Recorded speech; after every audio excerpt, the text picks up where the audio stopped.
मित्रों, महाभारत की कथा में द्रौपदी का चीरहरण एक ऐसा पल था जिसने पूरे महाभारत युग को झकझोर कर रख दिया था।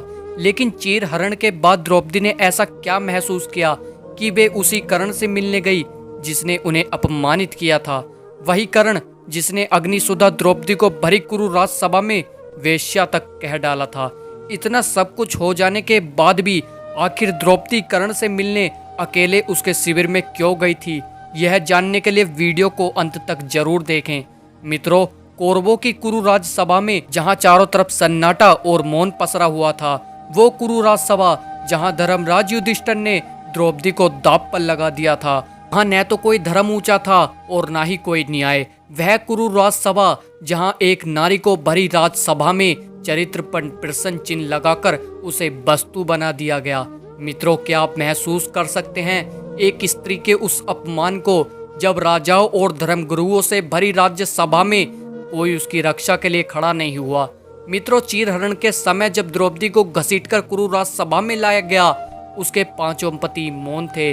भीष्म मौन थे, गुरु द्रोण मौन थे, महाराज धृतराष्ट्र मौन थे, परंतु वहीं पर एक व्यक्ति था जो मौन नहीं था, जो आग में घी डालने का काम कर रहा था। वह था सूर्यपुत्र कर्ण।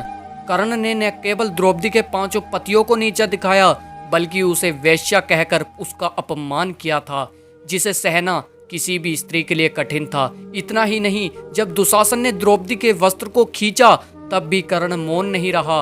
वह हर पल दुशासन को उकसाता रहा। लेकिन बरसों बाद जब महाभारत का युद्ध लगभग तय हो गया था, जब एक अकल्पनीय घटना घटी, द्रौपदी ने स्वयं श्री कृष्ण से आग्रह किया, एक बार कर्ण से अकेले मिलने की अनुमति मांगी। कृष्ण ने पहले उसे रोका और कहा, जिसने तुम्हें अपमानित किया उसके पास क्यों जाना चाहती हो? परंतु द्रौपदी ने कहा, हे माधव, मेरे हृदय में कुछ ऐसे प्रश्न हैं जिनके उत्तर सिर्फ कर्ण दे सकता है। मैं युद्ध से पहले अपने उन प्रश्नों के उत्तर कर्ण से जानना चाहती हूँ। कृष्ण ने मुस्कुराते हुए द्रौपदी को कर्ण से मिलने की अनुमति दे दी, परंतु अर्जुन और युधिष्ठिर से यह बात छुपी रही। रात्रि का समय था। कर्ण अपने शिविर में विश्राम कर रहे थे कि तभी कर्ण के द्वारपाल कर्ण से बताते हैं कि पांडवों की पत्नी महारानी द्रौपदी आपसे भेंट करने आई हैं। यह सुनकर कर्ण चौंक गया। कर्ण ने शिविर में प्रवेश कर चुकी द्रौपदी का स्वागत किया। कर्ण के चेहरे पर न घृणा थी और न क्रोध था तो केवल पश्चाताप। द्रौपदी ने सीधे कर्ण की आंखों में देखा और पूछा, कर्ण, क्या तुमने उस दिन मुझे वेश्या कहा था? क्या स्त्री का मन इतना छोटा होता है? कर्ण का गला रुध गया और उसने कहा, द्रौपदी, अगर उस दिन तुमने मेरे आत्मसम्मान को ठुकराया न होता तो शायद मैं वह शब्द कभी ना कहता।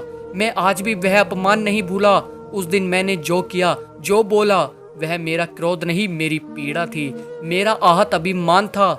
यह सुन द्रौपदी ने कर्ण से पूछा, कर्ण, अगर मैं उस दिन तुम्हें स्वयंवर में अनाथ न कहती तो क्या सब कुछ अलग होता? कर्ण की आंखें भर आईं। उसने कहा, हाँ, शायद यह युद्ध भी न होता, शायद मैं कभी अधर्म के पद पर न जाता, शायद तुम मेरी पत्नी होती और मैं वो होता जो तुम्हारे सम्मान की रक्षा करता होता। द्रौपदी मौन रही। फिर उन्होंने एक और प्रश्न पूछा, क्या अब भी तुम मुझे उसी नजर से देखते हो कर्ण? कर्ण ने उत्तर दिया, नहीं, अब मैं तुम्हें अपराबोध की नजर से देखता हूँ। हे द्रौपदी, मैंने तुम्हें जितना अपमानित किया उतना ही मेरी आत्मा जली है। द्रौपदी की आंखों में जल भर आया।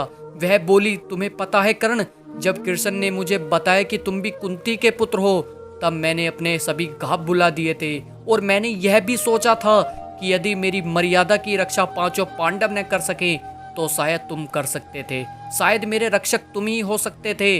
कर्ण यह सुनकर स्तब्ध रह गया। उसने पूछा, तो क्या तुम मुझे स्वीकार कर सकती थी?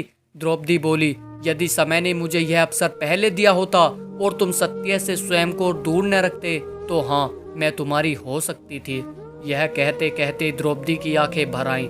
कर्ण ने अपना मस्तक झुका दिया और कहा, हे द्रौपदी, मेरे निष्कलंक जीवन में सबसे बड़ा कलंक तुम्हारा अपमान है। मैं मरने से पूर्व अगर कुछ मांग सकता हूँ तो केवल यही चाहता हूँ कि तुम मुझे क्षमा कर दो।